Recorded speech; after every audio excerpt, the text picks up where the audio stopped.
fica um recado assim, eu acredito que é um recado que todo mundo tem vontade de falar, Sim, né? sim. Só que a galera é tão boa que diz, poxa, mas chamou no 20 de novembro, Dia da Consciência Negra. Poxa, mas não chama em maio, não chama em abril, em nada. Mas vamos lá, né? Eu já presenciei isso por já pertencer a grupo de capoeira, mas ainda assim a galera vai, participa no dia do 20 de novembro, mas a gente precisa promover essa discussão em outras datas, né? Aí o povo agora criou a ideia de que não existe consciência negra, que se existe é uma consciência humana. Precisamos sim desenvolver a consciência negra, porque é o povo negro que sofreu nesse país. Então a gente tem que parar de menosprezar essa luta, essas conquistas negras. Recentemente é aprovado agora como feriado nacional dia 20 de novembro, né? O governo instituiu agora novamente como feriado nacional. E a gente precisa validar o 20 de novembro, ele precisa sim dessa movimentação, precisa desse dia destinado a nós, para a gente se reunir, para a gente conversar sobre isso, para a gente compartilhar as nossas músicas, as nossas experiências, as rodas de capoeira, né, o som dos berimbás, dos atabaques e Sim. tudo aquilo que vai chegando. Então, assim, a gente tem que parar, se a gente quer desconstruir racismo, a gente tem que parar desse discurso, né?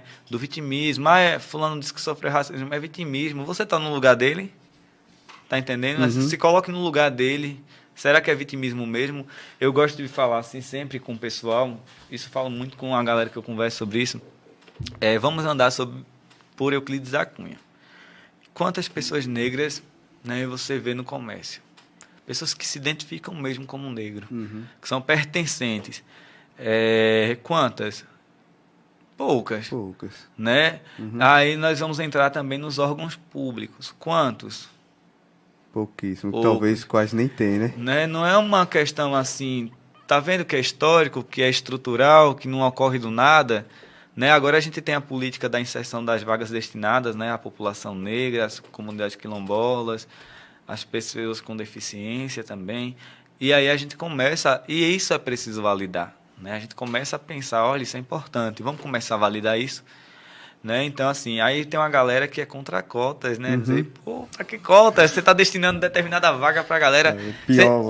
E tem gente que ainda usa dizer assim, isso é inferiorizar. Quer dizer que o povo negro não vai ter conhecimento, que o negro lá não vai poder chegar onde eu cheguei. Meu povo, é o mínimo, não da reparação, que reparação não vai existir. Eu gosto de falar sempre isso, novamente repito, não existe reparação. Isso é o mínimo para a gente minimizar esses efeitos de uma sociedade, né, totalmente racista, de uma população que está cada vez mais, né, sendo ofuscada. No Brasil a gente viu que uma mãe negra ela foi presa por uma caixa de leite. Talvez ela não teve a oportunidade nem de trabalhar, né? Se fosse ofertado um emprego a ela, ela talvez optasse por trabalho. Mas no Brasil a gente também viu tantos corruptos sendo presos, né? Tantos da elite, e assim, estão hoje bem, né? E não houve problema algum. E aí a gente precisa falar sobre isso, né? Tá vendo que é estrutural? Que por mais que a lei exista, por mais que a gente criminalize o racismo, por mais que a gente criminalize essa ideia da exclusão, ainda ocorre na prática. E aí a gente precisa, então, cada um fazer o trabalho da formiguinha, né? Se eu faço a minha parte e você faz a sua, que eu acredito que agora você vai dizer, eita, no terreiro ocorre educação. Você vai começar a olhar, você vai ver que vai ser diferente. Quando você chegar na próxima movimento que tiver lá, você vai ver que é diferente. Você vai começar agora a compartilhar esse pensamento. Não é porque você é influenciado por mim, é porque o que eu fiz hoje aqui foi desconstruir. Né? Uma desconstrução. Talvez não tenha chegado a ninguém, mas chegou a você. E talvez tenha chegado a muitas e muitas pessoas.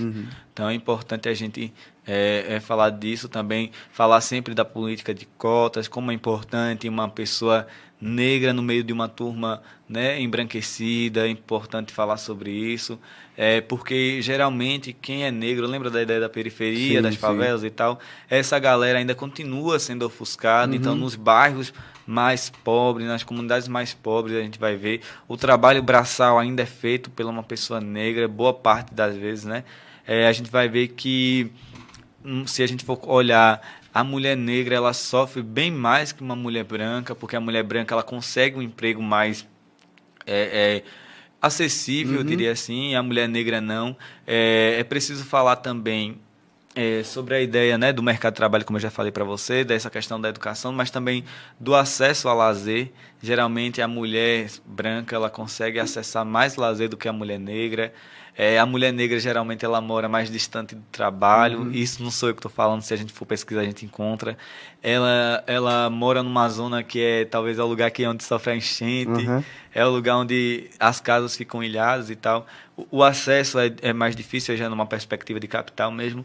Onde a mulher negra mora é onde é mais difícil ter acesso. Geralmente elas estão morando e para se locomover precisa do transporte público, de um ônibus, e talvez quem mora em outro lugar não. Então, assim, tá vendo que se a gente for precisar reparar como a galera acredita que é possível, a luta é grande. Então, a gente hoje trabalha na perspectiva, acredito, da minimização desses efeitos, né? A luta é grande.